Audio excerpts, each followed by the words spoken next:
Bismillahirrahmanirrahim. Assalamualaikum warahmatullahi wabarakatuh. Alhamdulillahirabbil alamin. Wassalatu wassalamu ala asyrafil anbiya'i wal mursalin wa ala alihi wa ashabihi ajma'in.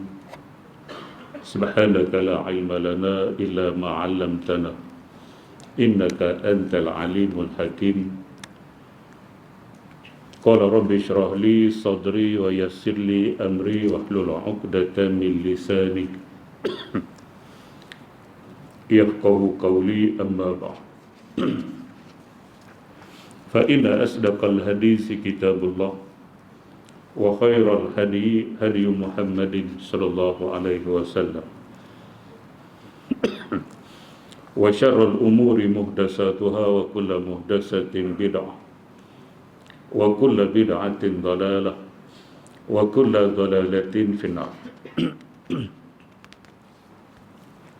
Alhamdulillah, kita bersyukur kepada Allah Subhanahu wa taala. Sekali lagi dengan izin Allah Subhanahu wa taala kita dapat teruskan sesi kuliah Maghrib malam ni menggunakan kitab Al-Qaulut Tam fi Masailil Imam wal Ma'mum. Mudah-mudahan pertemuan dan perpisahan kita pada malam ini diberkati dan diredai oleh Allah Subhanahu wa taala. Separuh lebih yang. Jadi kita sambung pada malam ini muka surat 91, masalah keberapa Nabi 143 bawah kali. Qala al-musannifu rahimahullahu ta'ala wa nafa'ana wa iyyakum bi'ulumihi fid daraini amin ya rabbal alamin. Kata pengarang rahimahullahu ta'ala, imam berdehem-dehem dalam solat. Jika berdehem-dehem imam di dalam solat, maka tidaklah wajib atas makmum mufaraqah dengan imamnya mengikut kaul pendapat yang muktamad.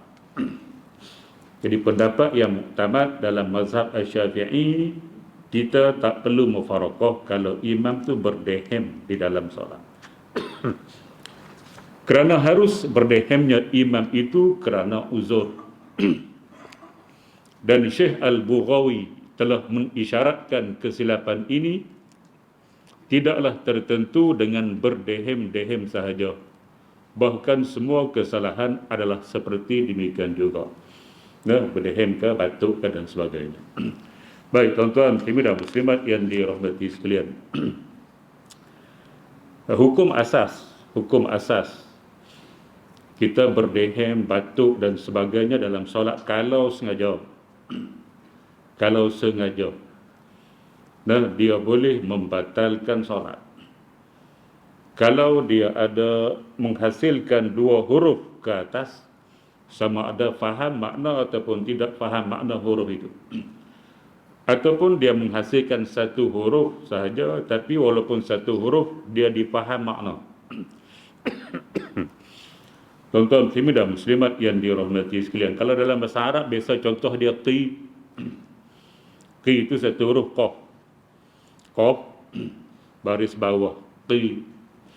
Asal dia waqa, waw, qaf, alif maksurah. Alif tapi tulis macam ya.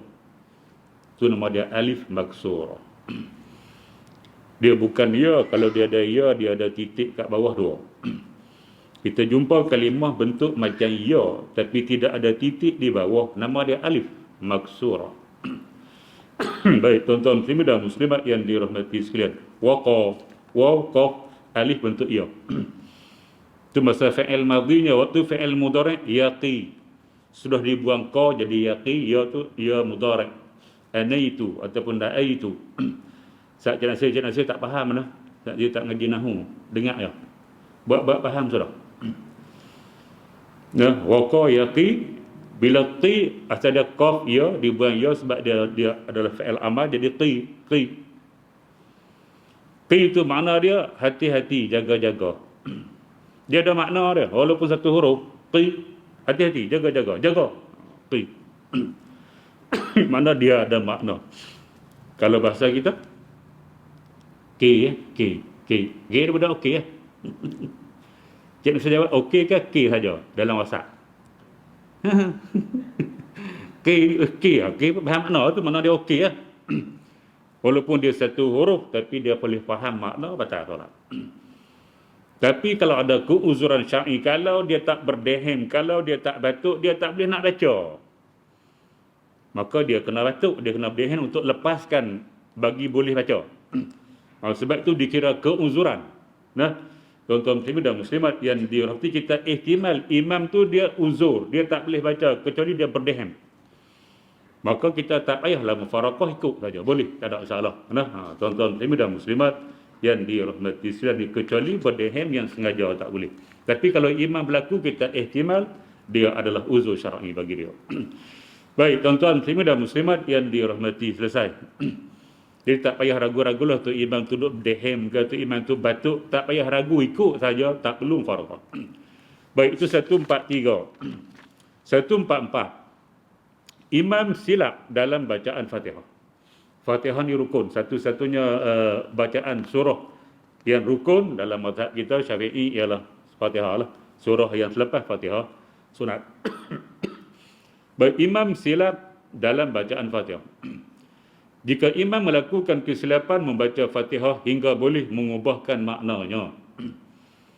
Kalau silap yang tidak mengubah makna, nama dia lahan yang khafi, yang kecil sajalah, yang tersembunyi saja. Tapi kalau yang boleh sampai mengubah makna, maka itu tidak boleh kita ikut. Tuan-tuan muslimin dan muslimat yang dirahmati sekalian. Siratal ladzina an'amtu alaihim. Asal siratal ladzina an'amta alaihim. An'amta, engkau bagi nikmat. Ta tu engkau bagi nikmat.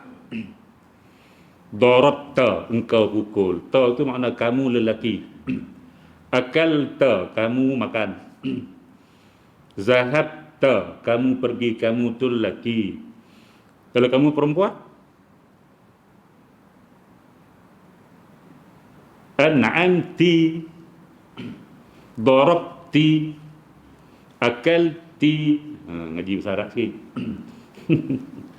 Ta tu kamu, kalau anta lelaki, perempuan, anti muak makan.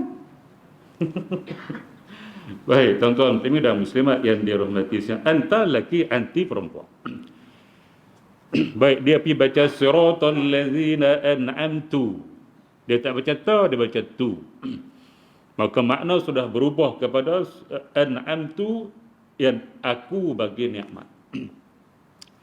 An'amta, engkau ya Allah bagi nikmat. An'amtu, aku hak baca tu lah. Bagi nikmat. Dia sudah ubah makna kamu kepada aku. Itu maksud dia. Maka hukum dia batal solat. Bila solat dia batal, kita ikut tak boleh kan? Tuan-tuan muslimin dan muslimat yang dirahmati sekalian. Nah, maka tak boleh. Jika bacaan dia Fatihah, surah tak apa lagi, dia bukan rukun. Fatihah. Nah, itu contoh yang boleh mengubah makna. Kalau tidak mengubah makna, dikira khafi, tak perlulah sampai kita mufaraqah ataupun dikira sah. Nah. Baik, tuan-tuan muslimin dan muslimat yang dirahmati sekalian. Baik, ulanglah, jika imam melakukan kesilapan baca Fatihah hingga boleh mengubahkan maknanya, maka wajiblah atas makmum mufaraqah, wajib mufaraqah dengan imamnya itu, seperti mana jika imam itu meninggalkan perkara yang wajib daripada rukun-rukun solat, atau seperti imamnya bangun berdiri yakni qiyam pada rakaat yang kelima kerana lupa. Solat 4 rakaat, dia patut duduk tahiyat akhir, dia pergi bangun, tak boleh ikut. Kalau kita yakin yang dia tu pergi tambah rakaat, sama macam tu lah, kita tak boleh ikut bila dia baca Fatihah tu salah yang besar yang boleh mengubah makna. Baik, tuan-tuan muslimin dan muslimat yang dirahmati, ataupun dia tertinggal. Fatihah tu ada 7 ayat, dia tertinggal 1 ayat. Nah, tak boleh ikut. Tak boleh ikut juga. Dia baca Bismillahirrahmanirrahim. Alhamdulillahi Rabbil Alamin. Ar-Rahmanirrahim. Malik Yawmiddin. Iyyaka na'budu wa iyyaka nasta'in. Siratal ladzina an'amta 'alaihim ghairil maghdubi 'alaihim waladdallin. Tinggal ayat apa? Oh, tinggal. Dulu berlaku bulan Ramadan, solat isyak sebelum tarawih ke solat tarawih dah saya tak pastilah. Yang viral tahun lepas ke tahun sebelum tu, iman jemputan daripada Arab, dia tertinggal satu ayat, tapi mungkin orang tak perasan, mungkin perasan. Lepas daripada itu, maka keluar dalam surat khabar, sesiapa yang solat pada malam itu solat isyak lah. Kalau solat tarawih tak apa, dia tak wajib qada. Solat sunat, solat isyak. Maka sesiapa yang solat dengan imam itu pada malam itu, maka wajib qada, viral. Sebab bila diulang mula, dia barakat. Tidak ada ihdinas siratal mustaqim, tak silap lah. Salah satu ayat tu tertinggal. Dia boleh jadi, tuan-tuan muslimin dan muslimat yang dirahmati sekalian. Jadi kita tahu di belakang, ikut juga, batal lah solat kita. Jadi siapa-siapa solat malam tu ikut tu imam, dia kena qada. Tetapi kalau yang tahu, yang perasan, dia solat mufaraqah malam tu dia mufaraqah. Dia sudah tidak ikut imam, dia solat sendiri. Maka yang tu tak perlu qada lah. Yang tu tak perlu qada. Siapa yang ikut imam sampai habis tak perasan, imam pun tak perasan, makmum tak perasan pun tak perasan, maka yang tu wajib qada mula. Sebab apa? Sebab tak boleh meninggalkan salah satu walaupun satu ayat dalam surah Fatihah. Huruf pun tak boleh. Baik, tuan-tuan muslimin dan muslimat yang dirahmati sekalian. Dan sayugia diketahui, adakah makmum itu wajib bermufaraqah dengan imamnya dengan serta-merta, yakni dengan segera? Bila dia salah tu kita terus mufaraqah ke macam mana? Atau menunggu hingga imam itu rukuk? Takut dia nak ulang mula kan, waladdallin, amin, bismillahirrahmanirrahim, alhamdulillah, baca mula. Jadi kita tak tahu. Ataupun kesalahan yang mengubah makna siratal ladzina an'amtu tadi, dia ulang balik siratal ladzina an'amta. Jadi kita masa dia buat silap tu, kita terus nak mufaraqah ataupun kita tunggu dia habis baca sampai dia rukuk. Bila dia rukuk, mana dia tak ulang dah. Masa tu kah kita nak mufaraqah atau masa dia mula-mula silap tadi? Baik, tuan-tuan muslimin dan muslimat yang itu persoalan. Kerana boleh jadi adalah kesilapan itu berlakunya dengan sebab lupa, atau boleh jadi dia akan teringat dan mengulangi membacanya dengan betul. Dan yang muktamadnya, pendapat yang muktamad dalam mazhab. Pendapat muktamad ni pendapat yang kita peganglah, yang kuat. Banyak lagi pendapat lain, tapi kita pegang yang muktamad dalam mazhab. Ialah yang pertama, yakni kenalah dia mufaraqah dengan imamnya dengan serta-merta. Kerana mengikut imam dalam perbuatan lupa itu tidak harus, tidak boleh. Dia salah saja, kita terus niat mufaraqah. Macam tu. Baik, sebab tu kalau dia naik ke rakaat kelima pun kita afdal terus mufaraqah. Kita nak tunggu sampai dia rukuk, sampai tidak ada sujud, dua sujud, kemudian dia baca tahiyat baru kita nak ikut pun boleh. Tapi afdal kita baca dah dulu, pendapat yang kuat, yang afdal. Terus kita mufaraqah bagi salam sendiri. Baik, tuan-tuan muslimin dan muslimat yang dirahmati sekalian. Itu 144. Cik Nasir okey? 145. Makmum masbuk mendapat imam pada i'tidal. Mana kita datang tu imam sami Allahu liman hamidah. Situ dah imam. Baru kita masuk langsung. Tak sempat rukuk. Cuma masuk di makmum masbuk mendapat imam pada i'tidal. Baik, disunatkan bagi makmum yang masbuk apabila mendapati imamnya dalam i'tidal bahawa dia bertakbiratul ihram. Mula-mula Allahu Akbar, takbiratul ihram, niat solat apa? Dan niat ikut imam lah, makmuman. Selepas takbiratul ihram, kemudian bertakbir pula, yakni takbir intiqalah, takbir perpindahan rukun. Sebab bila kita takbir, Elok habis takbir, imam akan Allahu Akbar, dia nak pergi sujud. Maka kita takbir sekali lagi, Allahu Akbar intiqalah. Jangan masuk-masuk imam sami Allahu liman hamidah, dia pun Allahu Akbar turun sujud, kita takbir Allahu Akbar sujud tu. Takbir tu ihram terus sujud, Allahu Akbar sujud tu. Sekali takbir. Ya. Takbiratul ihram tu dulu. Selepas takbiratul ihram, maka kita bertakbir sekali lagi untuk kita sujud. Sebab waktu kita takbir tadi, kita sempat bersama dengan imam sebentar, lepas tu baru dia turun, maka kita dapat beriktidal dengan dia. Bila kita dapat iktidal, maka sunatlah kita takbir sekali lagi turun bersama dia. Nah, berbeza kalau, tengoklah. Dan jika dia mendapat sedang imam di dalam sujud, maka hendaklah dia bertakbir ihram dan terus sujud sertanya tanpa takbir intiqalah turun sujud. Kerana dia tidak dapat takbiratul intiqalah turun sujud serta imamnya. Kita masuk Allahu Akbar, imam dah sujud dah. Maka lepas kita takbir Allahu Akbar, imam sedang sujud tu. Kita bukan dapat dia dalam iktidal. Kita dapat takbir ihram dengan imam waktu imam sujud. Selepas kita takbir Allahu Akbar, maka kita turun tanpa takbir. Turun saja gitu lah. Cik Nasir buat gitu lah. Jangan senyum, jawab. Cik Nasir takbir ke tak takbir masa turun sujud? Mesti takbir. Orang tak ngaji semua dia takbir. Kita solat seorang tak apalah. Tuan-tuan muslimin dan muslimat yang dirahmati sekalian. Tak sunat dah takbir sebab kita dapat waktu dia sujud, maka kita takbir tu, kita nak takbir untuk ihram, kita tak sempat iktidal. Bila tak sempat iktidal, kita nak turun sujud, tak payah takbir. Turun begitu je tanpa takbir, tidak sunat. Tuan-tuan muslimin dan muslimat yang dirahmati sekalian, sebab kita dapat dalam sujud. Kalau dapat dalam iktidal, baru kita, bila dia turun sujud, baru kita takbir sebab kita memang dapat dia dalam iktidal. Lepas tu kita boleh ikutlah takbir dia turun sama dengan dia. Banyak kali ulang ni, faham ke tak ni? Semua takbir. Nah, bukan semua tempat kita takbir. Nanti banyak benda ya, kita tak perlu takbir. Ni kita solat jemaah ada disiplin dia. Solat sendiri memang semua tempat kita takbir. Takbir tu ihram takbir, takbir nak rukuk takbir, kemudian sami Allahu liman hamidah, kemudian nak turun sujud, semua kita takbir perpindahan nama dia takbir intiqalah. Tapi bila kita menjadi makmum, bukan semua tempat kita kena takbir. Macam contoh ni, kalau kita dapat dia dalam iktidal, kemudian dia takbir turun sujud, maka kita pun takbir turun sujud sebab kita dapat dalam iktidal.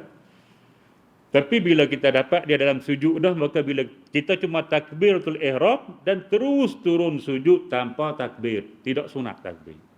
Ingat tu. Baik, tuan-tuan muslimin dan muslimat yang dirahmati sekalian. Selesai tu. Okey, selesai. Kemudian 146 cara bangun pula. Tadi cara nak turun sujud. Ini cara bangun. Perlu takbir ataupun tidak. Baik, cara bangun makmum masbuk selepas imamnya memberi salam. Kita nak bangun tu macam mana? Jika imam memberi salam daripada solatnya, hak kita masbuk ni, maka disunatkan bagi makmum yang masbuk bahawa bangun qiyam. Kita nak bangun nak tambah tu, kita qiyam lah. Untuk menyempurnakan baki solat yang ketinggalan itu tanpa takbir intiqalah. Bangun saja, tak payah takbir. Tengok Quran dulu macam mana. Ada hak bangun kena takbir, ada yang bangun tak perlu takbir. Bila selesai imam bagi salam, kita nak bangun tambah lagi contoh satu rakaat. Ada tempat yang kita kena bangun tu takbir, ada tempat yang kita bangun tanpa takbir, bangun saja macam tu saja. Yang sini, okey, dengar betul-betul. Tak payah tengok rakaman dah, buh dalam kepala tu. Mana? Ada orang pergi rakam, dia tak biar dah aku rakam, lagi aku balik tengok mula. Gitu. Belum pasti dia akan tengok mula tu rakaman. Sebab balik lagi tengok bola lah, tengok ni, bola ni. Tak ada bola lah ni. Kena faham masa mengaji tu. Kecuali ada kekeliruan dan sebagainya, boleh kita tengok mula. Apa rakaman lah. Nah, jangan kita pergi sewa rekaman tak apa, lepas ni saya tengok balik. Lepas tu dia tidur. Ambil keberkatan ilmu ngaji, faham terus. Nah, tuan-tuan muslimin dan muslimat yang dirahmati sekalian. Cik Nasir tidur, lepas ni aku tak pergi rakam dah. Bagi amaran warning, last warning. Baik. Tanpa mula-mula jika imam memberi salam daripada solatnya, maka disunatkan bagi makmum yang masbuk bahawa bangun qiyam ia untuk menyempurnakan baki solat yang ketinggalan itu tanpa bertakbir intiqalat, tanpa sebut Allahu Akbar. Jika dia bertakbiratul ihram serta imam pada rakaat yang keempat. Mana kita masuk untuk solat 4 rakaat lah ni. Kita masuk, kita pun takbir Allahu Akbar. Kita wajib takbir dulu. Imam sedang duduk tahiyat. Tuan-tuan, imam sedang berdiri untuk rakaat yang keempat. Kita masuk tu dapat rakaat yang keempat. Kita pun takbir Allahu Akbar, okey. Kalau sempat baca Fatihah, bacalah. Imam tak rukuk lagi. Kalau imam rukuk, kita rukuk. Jadi kita dapat rakaat. Baik, nanti imam akan sujud, duduk antara dua sujud, dan dia sujud sekali lagi dan dia akan duduk tahiyat akhir. Kalau ikut kita punya susunan solat, masa tu kita nak bangun sebab kita baru rakaat pertama. Ikut susunan solat asal. Sebab solat berjamaah ini akan jadi makmum itu jadi solat dia sudah berselerok dah. Dia tak boleh ikut asal habis. Ikut hak asal, imam duduk dia bangun tu je. Ada orang jenis tu. Dia datang rakaat yang kedua. Jadi dapat rakaat kedua tu dia imam duduk tahiyat awal, dia bangun dulu. Sebab dia satu. Dia nak kerja tu imam. Jadi tempat imam duduk tahiyat akhir bukan tempat kita. Tempat kita kena diri untuk rakaat kedua. Tapi oleh kerana kita niat ikut imam, maka kita duduklah di rakaat pertama kita. Patut duduk rakaat yang kedua. Tapi dah kita datang lewat imam yang keempat dah. Jadi dia duduk, dia tak apalah rakaat yang keempat. Tahiyat akhir kita baru rakaat pertama dapat tadi, kita sepatutnya bangun, tapi oleh kerana imam duduk, kita pun duduk ikut dia sebab itma' kena ikut tu imam. Jadi dia baca tahiyat. Kita sunat baca aja. Sebab bukan tempat kita. Tempat kita berdiri rakaat kedua. Oleh kerana kita ikut, kita bacalah sunat baca. Tak baca apa. Tuan-tuan muslimin dan muslimat yang dirahmati sebabkan tempat kita. Okey. Lepas tu dia pun bagi salam. Assalamualaikum warahmatullahi. Assalamualaikum warahmatullahi. Cik Nasir pun bangun. Bangun takbir ke tak? Bangun takbir ke tak? Tak payah takbir sebab apa? Ya? Tadi takbir dah, takbir sana. Oh, takbir tu ihram. Keren. Sikit-sikit nak betul, salah juga. Tadi takbir dah, takbir nak duduk tu dah. Kita ikut imam sujud pertama, yang kedua, yang kedua. Lepas tu imam Allahu Akbar duduk tahiyat. Kita patut Allahu Akbar tu bangun terus. Tapi oleh kerana dah ikut imam, kita pun Allahu Akbar duduk juga. Duduk. Baik, bila kita dah takbir tadi untuk duduk, jadi kita dah takbir tadi. Sebab itu tidak disunatkan lagi kita takbir sekali lagi ke atas. Kalau kita takbir semula, kita takbir berapa kali, Cik Nasir? Sebab tu tidak sunat takbir lah. Patut ikut hak asal kita takbir. Jadi bangun rakaat kedua. Tapi oleh kerana ikut tu imam, kita takbir berhenti duduk dulu. Selepas duduk imam bagi salam, maka kita nak bangun. Tak payah takbir sebab tadi takbir dah. Kalau kita takbir lagi, 2 takbir jadi. Sebab tu tidak sunat lagi dah. Agak-agak Cik Nasir takbir ke tak? Kalau jadi macam tu. Confirm takbir tu. Aku kata tahu. Ni kita ngaji malam ni. Ni kita disiplin solat jemaah tu banyak. Solat seorang muda. Semua takbir tak apa. Tuan-tuan muslimin dan muslimat yang dirahmati. Kalau kita takbir makruh lah. Bila tidak disunat, kita buat benda makruh lah. Faham tu Cik Nasir? Okey. Itu kalau kita takbir, kita dapat imam di rakaat yang keempat. Seterusnya. Dan jika dia bertakbiratul ihram sertanya pada rakaat yang ketiga. Kalau kita begitu tu imam sedang rakaat yang ketiga. Solat 4 rakaat lah. Maka hendaklah dia bangun qiyam dengan bertakbir intiqalah. Kerana ini adalah tempat duduknya. Dan jika solat bersendirian, maka hendaklah dia bangun qiyam dengan bertakbir. Baik, kita masuk. Kita imam di rakaat yang ketiga. Solat yang 4 rakaat. Kita pun takbir. Allahu Akbar.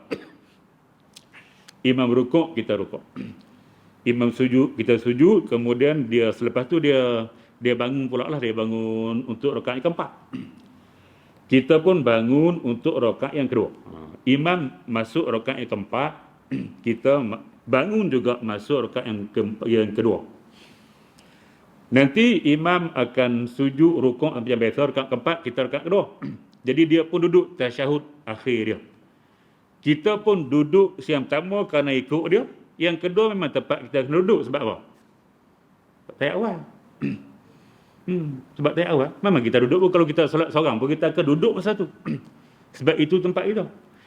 Hak tadi kita takbir rakaat yang keempat. Imam duduk. Kita tu duduk kerana ikut dia saja. Bukan tempat kita. Tempat kita kena bangun rakaat kedua. Hak ni, imam duduk untuk tahiyat akhir. Kita pun duduk kerana ikut. Yang kedua, itulah tempat kita. Sebab kita waktu itu tahiyat awal. Tu saya. Bila macam tu, bila imam bagi salam, kita bangun nanti, takbir lah. Sebab kalau kita solat seorang pun kita buat macam tu. Kita takbir Allahu Akbar, duduk at-tahiyyah. Sampai habis, kemudian kita pula Allahu Akbar. Kemudian kita takbir 2 kali kan? Takbir. Boleh beza gini. Boleh beza. No? Ada tempat yang kita sunat takbir. Ada tempat yang kita tak sunat takbir. Macam tu. Baik, tuan-tuan muslimin dan muslimat yang dirahmati sekalian. Dan disunatkan bagi makmum bahawa janganlah dia bangun yakni qiyam untuk menyempurnakan bahagian solatnya yang ketinggalan sehingga imamnya selesai memberi salam yang kedua. Kerana dia daripada tawabi' ini ikutan ataupun ikuran solat. Ukuran solat kot. Baik, tuan-tuan muslimin dan muslimat yang dirahmati sekalian. Ni kitab dia. Macam mana boleh ada orang kata kenapa orang di sebelah timur, Kelantan, Terengganu, Kedah, bila imam bagi salam Assalamualaikum warahmatullahi, mereka masih tak bagi salam. Mereka tunggu sampai salam yang kedua. Nah, dia kata kenapa orang-orang yang ngaji pondok ni buat macam tu? Patut imam bagi salam Assalamualaikum warahmatullahi. Bagi salam tu, sebab hak tu yang wajib, hak kedua tu sunat. Yang hampa duk tunggu sampai imam bagi salam kedua tu sebab apa? Dia buat contoh, kalau tu imam tu batal solat, bukan batal, dia kentut Assalamualaikum warahmatullahi. Solat dia batal, jangan say. Solat imam batal. Sebab tak batal? Sebab apa tak batal? Hak tu ya rukun pun, hak kedua sunat. Lepas tu bila dah imam pun, adakah dia akan bagi salam untuk yang kedua? Nah, dia Assalamualaikum warahmatullahi wabarakatuh. Dia tak boleh dah Assalamualaikum warahmatullahi kedua. Jadi kalau kita imam bagi salam pertama, kita tak bagi salam lagi, jadi kalau imam kentut, bila kita nak bagi salam? Ni kitab sebut. Dalam majmuk pun sebut. Jadi mungkin dia tak baca kot. Nah, dia nak mengkritik ulama-ulama pondok tak boleh juga sebab ada dalam kitab. Dan inilah yang diamalkan oleh kita. Guru kita pesan gitu, tunggu imam bagi salam yang kedua. Lepas tu baru bangunlah.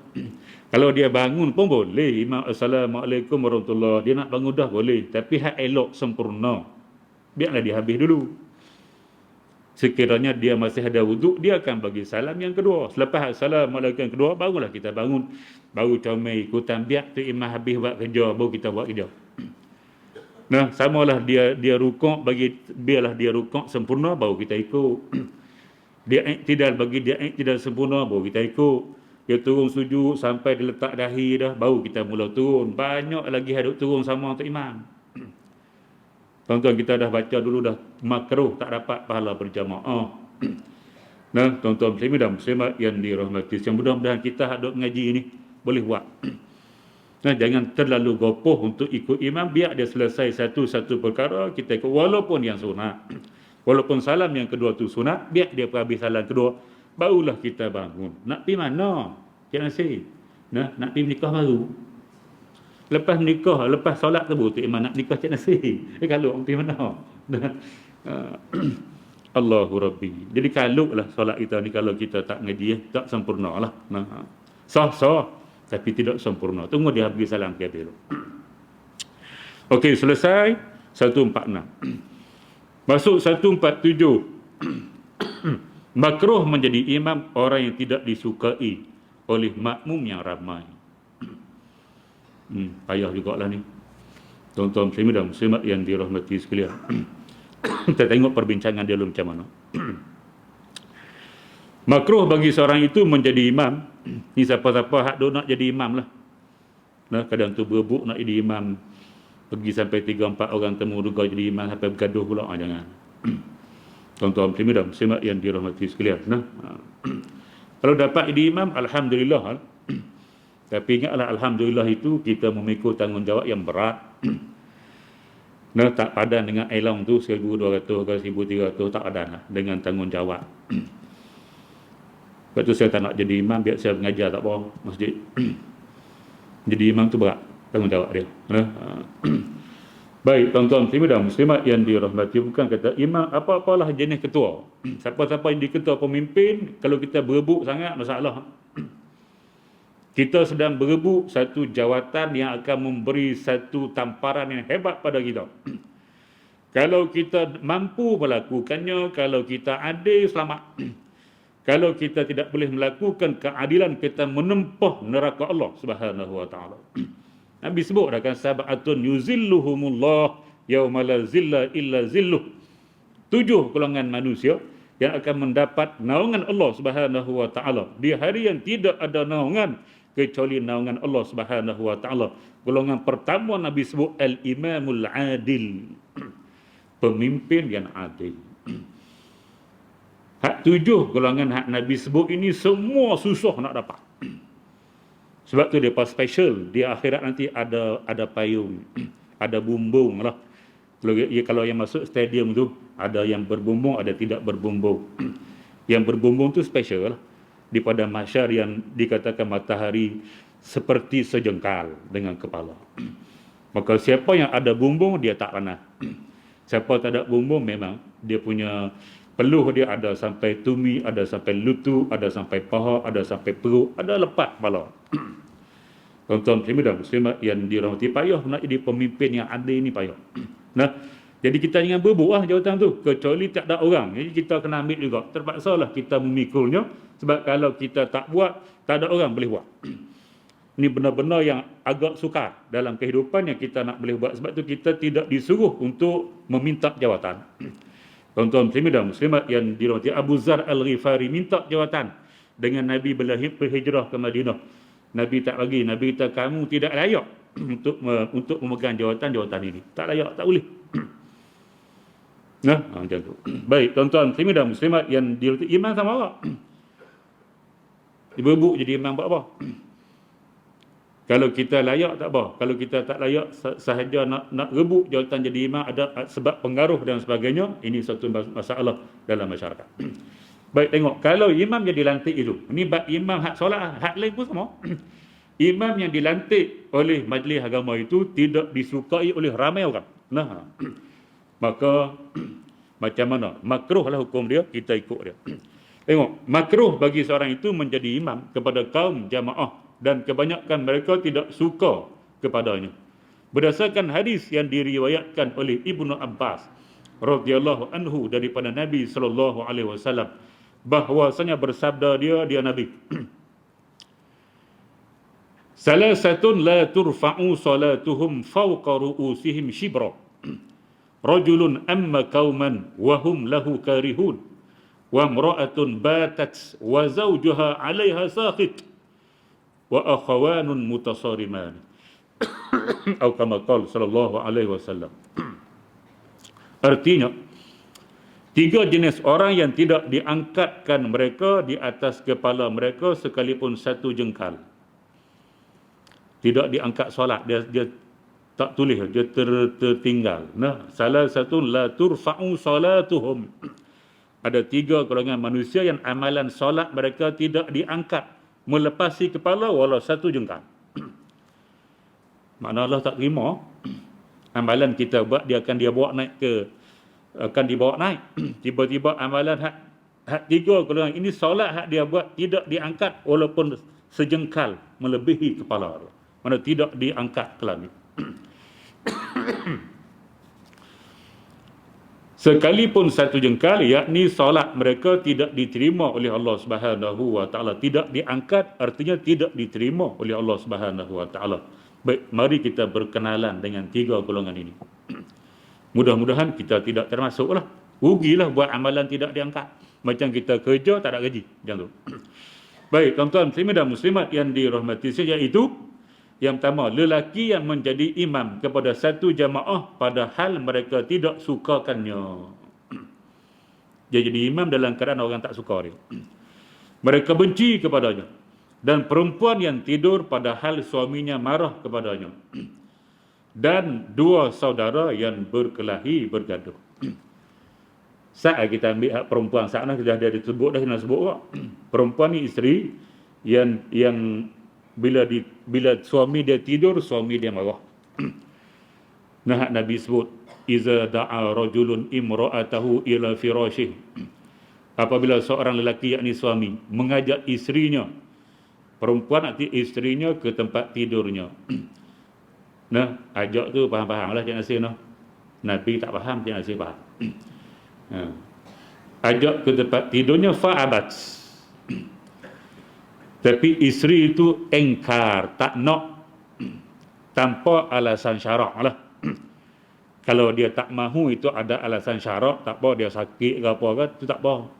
Dia sihat, tak ada apa-apa. Tapi dia tak mau dengan suami dia. Suami dia ajak, dia tak mau. Fa'abat, dia tak mau. Nah, fanama ghadbana, maka suami pun tidur dalam keadaan marah. La'anatha malaikatun hatta tusbiha. Malaikat akan melaknat isteri tadi sampai subuh.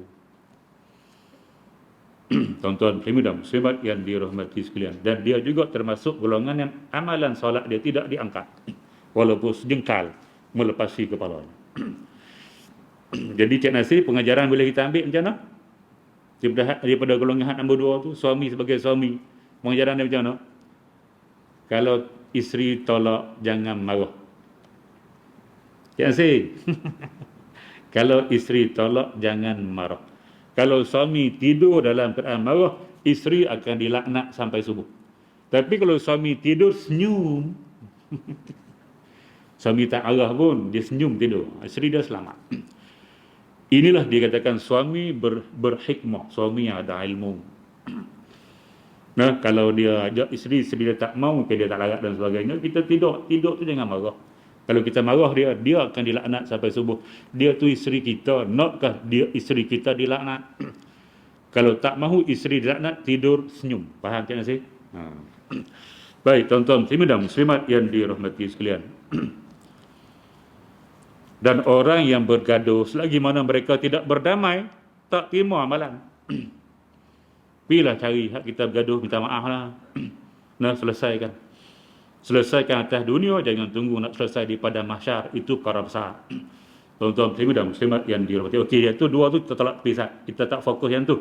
Nak fokus yang imam tadi, yang solat tidak disukai oleh jemaah makmum, maka makruh makmum ikut dia. Di sini hadis ni dia, Nabi sebut tidak diterima amalan solat. Itu bahaya, makmum tak apa.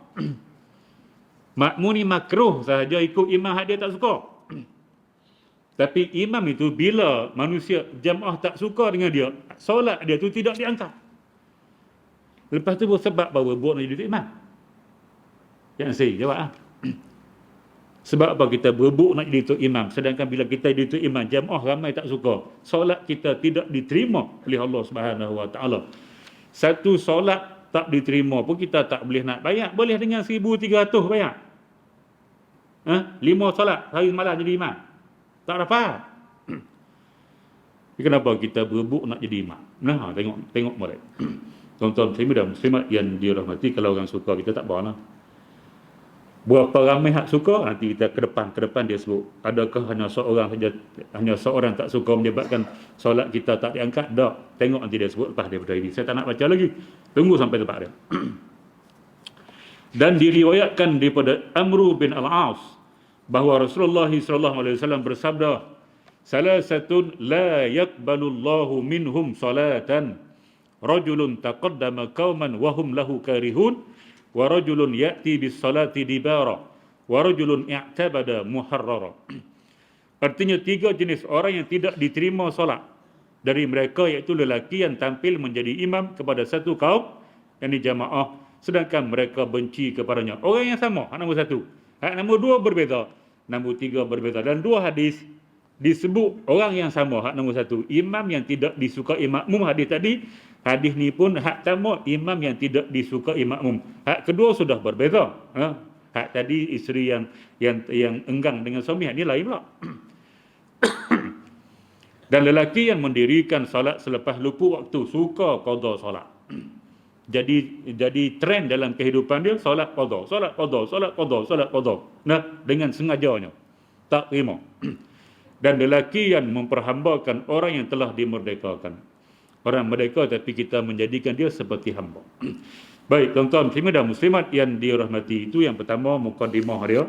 Makruh makmum ikut imam yang tidak disukai oleh orang ramai.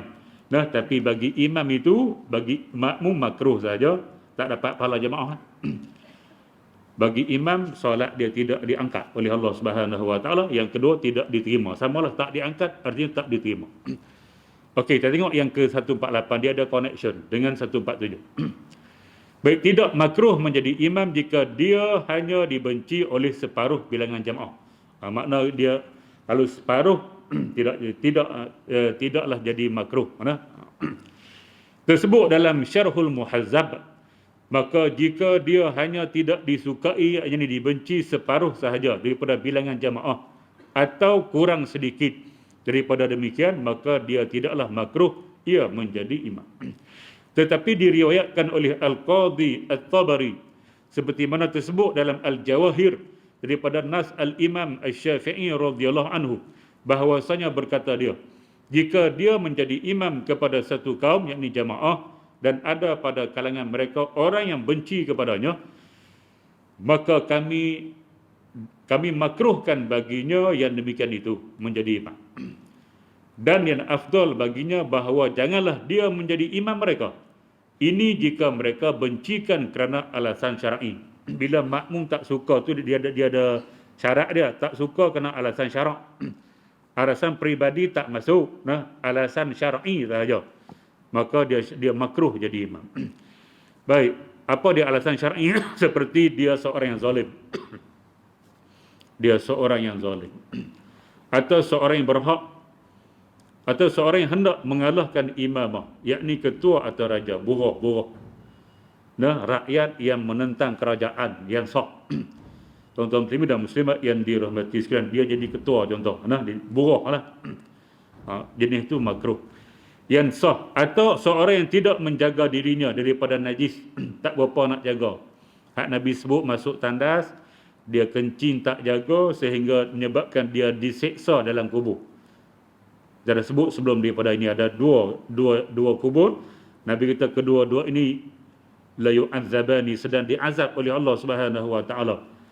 Amma ahaduhuma, adapun salah seorang dia mereka, dia tidak la yastatiru anil baul, dia tidak berlindung, dia tidak menjaga waktu dia kencing, menyebabkan kena ayat kencing pada kaki dia, pada pakaian dia, menyebabkan dia solat nanti tak sah. Dia meremehkan, tak lupa jaga sangat najis. Tuan-tuan muslimin dan muslimat yang dirahmati sekalian, juga makruh jadi imam.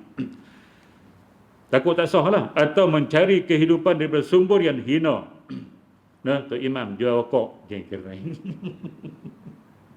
rokok boleh jual? Rokok fatwa haram, tak boleh jual. Bila dia buka kedai, dia jual rokok, tak boleh, kita tak boleh ikut dia. Makruh lah tuan-tuan, bukan tak haram. Hak dia buat tu haram sebab fatwa haram. Dan dia pergi jadi imam pula, imam masjid pula tu. Maka makruh kita ikut dia. atau suka bergaul dengan orang-orang yang zalim. Kalau bergaul untuk tujuan nak nasihat tak apa. Ni dia memang kawan dia, bukan nasihat pun, ni memang kawan dia. Tak boleh. Quran sebut wala tarkanu ilal ladzina zalamu fatamassakumun nar. Jangan kamu cenderung suka kepada orang yang zalim. Nanti kamu disentuh oleh api neraka Allah Subhanahu wa taala. Arti disentuh artinya masuk neraka. Tak masuk macam mana nak sentuh? Tuan-tuan, muslimin dan muslimat yang dirahmati sekalian. Dia bergaul cenderung suka pada orang zalim. Sokong orang zalim. Dan orang fasik suka berkawan dengan orang fasik yang melakukan dosa besar, kaki minum arak, kaki judi, dia suka kawan dengan depa ni. Jangan. Atau dia meninggalkan segala sunat-sunat hai'ah. Sunat hai'ah pun tinggal, tu iman jangan tinggal. Sunat hai'ah, takbir, angkat tangan, Allahu Akbar. Angkat tangan tu sunat hai'ah, bukan rukun, bukan sunat ab'ad. Sunat hai'ah, angkatlah tangan tu imam. Ni tu imam takbir Allahu Akbar, tak angkat apa. Lepas ini tangan. Bismillahirrahmanirrahim. Solat sendiri tak apalah. Tuan-tuan tak nak angkat pun dia sunat. Tuan-tuan muslimin dan muslimat yang dirahmati, letak pun sunat. Jadi tak payah angkat, tak payah letak. Lepas itu. Solat seorang, tapi makruh dah juga. Bila kita tidak melakukan yang disunatkan buat, maka kita melakukan makruh. Tapi makruh seorang-seorang. Tiba-tiba kita jadi imam, takbir yang ni tak angkat. Takbir, lepas tu tak angkat, tak letak pula tangan. Lepas itu. Buat begitu. Buatlah sunat-sunat tu. Kita nak rukuk, takbir, angkat tangan. Iktidal pun takbir, angkat tangan. Nak turun sujud, angkat juga. Turun sujud, tak payah angkat tangan. Ni angkat juga tangan. Allah Akbar sujud. Dia 4 tempat je angkat tangan. Takbir tu ihram, kemudian kita turun rukuk, kemudian bangun iktidal, kemudian bangun daripada tahiyat awal. 4 tempat itu sahaja sunat angkat tangan. Hak masalah jangan ada angkat pula. Jadi imam jangan meninggalkan sunat-sunat. Bila kita rukuk Allahu Akbar, subhana rabbiyal azim. Sunat jangan tak baca pula. Sami Allahu liman hamidah, rabbana lakal hamd. Jangan tak baca pula. Mana imam kena buat semua sunat-sunat tu, baru dia comel, sempurna.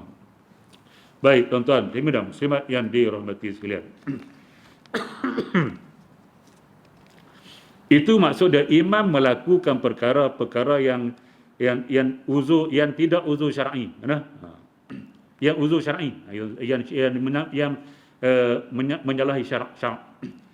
Yang itulah kita benci dia sebab dia tak buat benda-benda tu dan dia kawan dengan orang jahat dan sebagainya. Maka kalau macam tu nama dia alasan syarak. Dan jika mereka bencikannya bukan kerana alasan syarak, maka dia tidak dimakruhkan menjadi imam, dan yang tercela itu atas mereka yang bencikannya. Dia tak ada masalah dalam syarak, dia buat semua tu. Tapi orang benci mungkin kerana lain. Kerana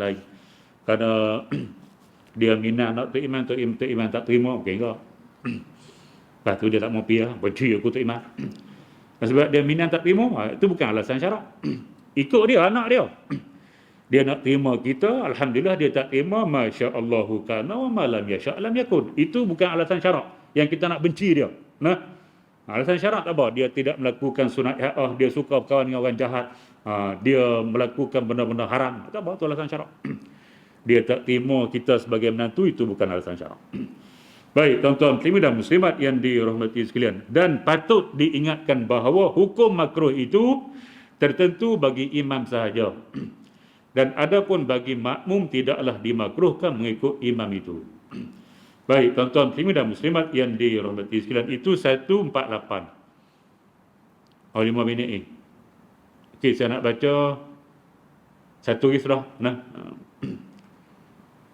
149. Sunat menyuruh seorang memanggil imam yang tetap ke masjidnya. Imam tetap. Imam rotib. Kalau kita nak solat, dia tak ada. Okey. Jika hadir satu jemaah kepada sesebuah masjid yang ada baginya imam yang tetap, dan pada waktu yang hendak didirikan solat, dia tidak hadir ke masjid, maka disunatkan kepada mereka, hadut tunggu jemaah, bahawa menghantarkan seorang daripada mereka untuk menjemput supaya dia hadir mengimamkan solat jemaah. Dan kalau takut luput solat waktu solat, maka disunatkan seorang yang lain mengimamkan solat mereka.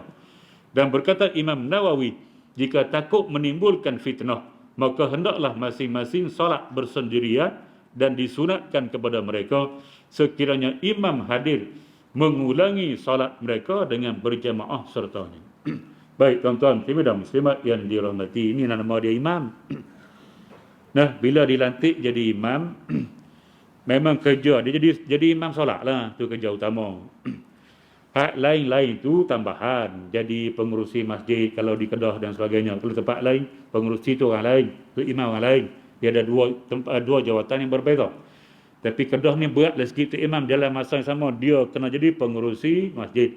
Tapi di segi maslahah, bila imam dan dia pengurusi, dia lebih afdal daripada ada imam dan ada pengurusi yang lain.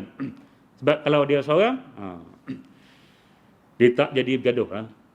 Nak buat apa-apa pun dia seorang. Kalau hak ni imam, hak dia pengurusi lain, jadi imam nak buat satu program, pengurusi tak suka, jadi payah. Ataupun pengurusi nak buat program, tu imam tak suka pula, jadi payah. Itu di segi maslahah, dia jadi imam, dia pengurusi lebih mudah lah. Nah, baik tuan-tuan, tapi berat bagi dia, tapi mudah nak buat aktiviti. Baik tuan-tuan, muslimin dan muslimat yang dirahmati sekalian. Jadi dia tak datang. Dia kena datang jadi imam, itulah imam. Kecuali uzur dan sebagainya, itu cerita lain lah. Nah, baik, dalam kitab sebut, kena pergi panggil. Itu zaman Tok Nadok dulu lah. Cik Nasir no. Zaman lah tu depan Cik Nasir tu nama apa? Tu depan Cik Nasir nama apa? Hempong. Telefon tu imam. Hello, tu imam tak main. Tu imam kata, aku duduk berak ni. Bawa handphone masuk tandas. Macam mana takut dengan telefon? Tu kaedah dia, bukan boleh senang-senang kita nak jadi imam, tak boleh. Bila tu imam yang dilantik oleh majlis agama, dia sebagai imam, tiba-tiba dia tak datang, kita tak tahu sebab. Kalau dia buat jadual giliran, tak apa, kita tahu dah hari ni dia memang tak jadi imam. Hak jadi imam tu bila, tak apa lah kita tahu. Ni memang giliran dia, ataupun dia memang tak buat giliran, dia memang jadi imam sentiasa 5 waktu. Dia tak bagi siapa-siapa, hang ustaz ke, hang tok guru ke, hang serban tak pakai ke, hang serban lilit 15, aku imam. Dah dia tu imam. Pergi masjid Tanah Bayar, dia tak nak pergi kat orang. Haji Mustafa punya bagus. Dia tak pernah pergi kat orang jadi imam. Dia jadi imam sebab dia dilantik jadi imam. Apa suruh orang? Tapi hak solat Jumaat saja dia suruh hak khatib jadi imam. Kalau khatib jemputan, dia suruh khatib jadi imam lah. Itu afdal. Siapa yang khutbah, dia lah jadi imam. Nah, hak lain semua dia jadi imam. Dia tak pernah suruh orang. Tiba-tiba dia tak datang. Dia pun tak cerita apa-apa. Biasa dia datang. Kita punya tunggu tengok dah lewat dah 20 minit ni. Biasa 15 minit kita tunggu. Boleh telefon lah ni. Tak payah pergi rumah lah. Telefon lah ni. Nah, kalau dia tak angkat dan sebagainya, nak pergi rumah pun tak munasabah juga. Jadi kita masa tu bolehlah lantik siapa-siapa jadi imam yang dia layak jadi imam dan dia juga disukai oleh orang. Jangan kita pergi lantik imam hak orang tak suka, siapa dia? Hak kalah dululah. Masa pergi Timur Duga ada dua. Nah, jadi masyarakat pun pergi jumpa geng-geng ustaz-ustaz majlis agama ni, jangan ambil hak B ni, ambil hak A, hak B kami tak suka. Jadi untuk maslahah, maslahah, jadi majlis agama pun pilih hak A lah. Maka pilih hak A itu ramai orang suka, hak tak suka pun ada tapi sikit. Tapi hak B ni ramai tak suka, dia pun suka. Tiba-tiba imam hak A tadi tak boleh datang, kita pilih lantik hak B, jengkerengnya. Yang lantik dia. Nah, sebab tu Imam Nawawi kata, kalau timbul fitnah, maksud dia bila kita lantik dia jadi imam, sebab imam ratib tak datang, tolak dia jadi imam, sedangkan dia tak disukai oleh ramai jemaah ada. Itulah fitnah nama dia. Dan tidak ada orang lain yang layak jadi imam, baca Fatihah semua tak apa nak tu. Maka solat sendiri-sendiri. Solat seorang-seorang. Nah, gitu. Baik, tuan-tuan, muslimin dan muslimat yang dirahmati, habis kita pakai solat seorang-seorang, sampai tu imam. La ilaha illallah. Dia minta maaf, kereta panci. Kami telefon tak imam, telefon lah kereta bodoh. Tak dengar. Elok sampai, maka sunat kita ulang. Kalau kita nak ulang semula, kita tak ada kerja, sunat dia di imam, kita ikut dia mula. Macam tu. Baik, tuan-tuan, muslimin dan muslimat yang dirahmati, 150 selesai ni. Tidak makruh makmum yang dibenci oleh ahli di masjid hadir solat di masjid. Makmum ni dia tak jadi imam, dia jadi makmum saja. Orang tak suka, banyak tak suka. Dia datang tak makruh sebab dia bukan imam. Hak makruh imam saja. Nah, baik, telah dinaskan oleh Imam Asy-Syafi'i radhiyallahu anhu bahawa seorang makmum yang dibencikan oleh ahli masjid tidaklah makruh dia menghadirkan solat berjamaah bersama-sama ahli masjid itu. Demikianlah diterangkan masalah ini oleh pengarang kitab Syamil dan At-Tatimmah. Jadi makmum yang dibenci dia tak makruh datang. Yang makruh imam yang dibenci itu dia makruh jadi imam. Itu saja. Tapi kalau kita tahu ramai orang tak suka kita pergi masjid, maka tak payah pergi lah. Jadi uzur syar'i bagi kita. Nah, dan mereka tak suka kita pun bukan sebab-sebab yang munasabah. Mungkin ada sebab-sebab apa dia yang bukan berkaitan dengan syarak. Maka nak jaga masyarakat biar harmoni, kita lah mengalah. Pergilah. Kalau kita nak solat jamaah juga, kita pilih surau ataupun masjid yang lain. Nak elak jadi tidak harmoni. Nah, baik tuan-tuan muslimin dan muslimat yang dirahmati sekalian. Jadi 8:35, 33. Mana Nabi tak ada tanda tu? Muka surat 95, 151. Hukum berimamkan orang yang mengikut imam yang lain.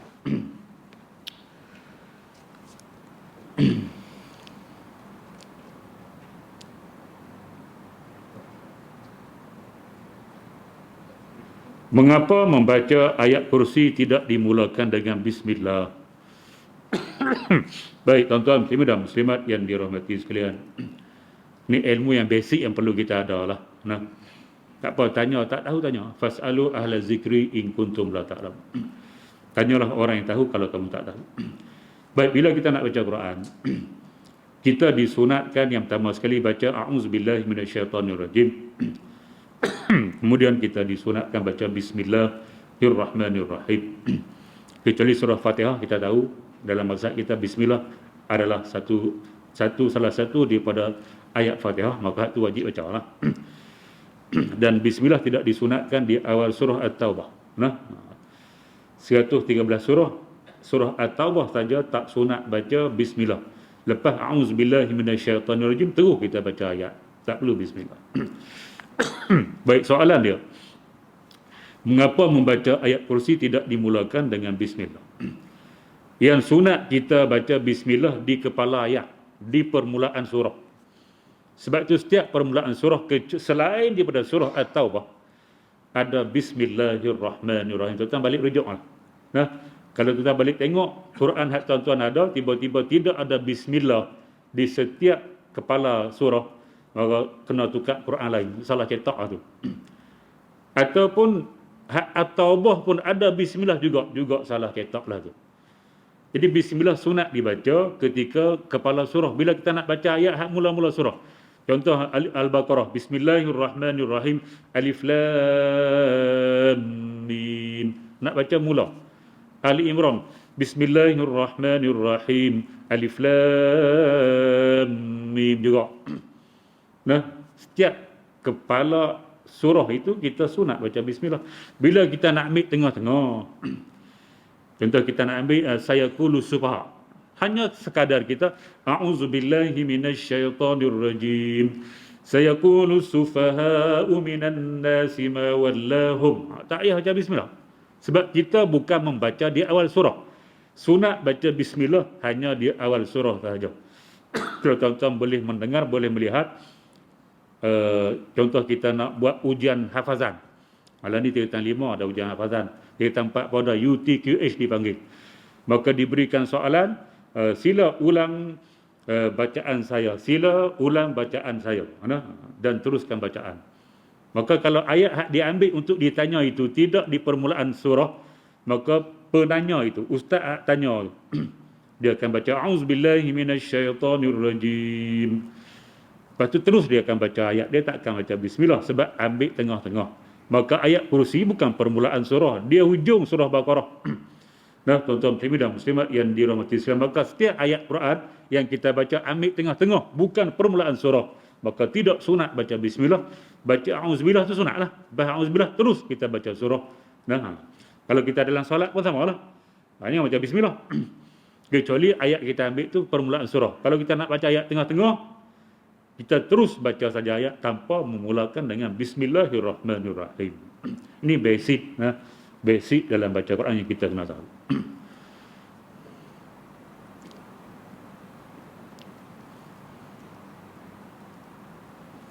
Apa hukum jika imam ketika membaca surah Al-Fatihah pada huruf alhamdu, iaitu ham dengan ha besar, alham,